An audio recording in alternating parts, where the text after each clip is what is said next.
Grabe, ang laki daw ng discount kaya maganda mag-check out ngayon. Yes, totoo ang chismis mga sisi. It's 194 pesos lang now ang Dewy Hour natin. Dahil from 204, 194 pesos na lang siya. Kaya hindi pa po nakakatry ng Dewy Hour, this is the best time to check out mga sisi. Yung mga may eye bags dyan, yung mga gusto mag-glow ang eyes nila, malupit ang dark circles ng mga mata nila, tiry eyes, sleepy eyes. Ito ang pwedeng ninyong gamitin to make your eyes glowy and fresh every day.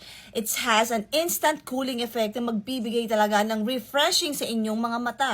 Kaya mga sisi, for only 194 pesos, i-check out mo na yan at baka bumalik uli sa kanya ang kanyang presyo. This is one of the best eye treatment na pwede po naming i-reco sa inyo guys. Dewy Hour Eye Instant Cooling Effect. Thank you so much.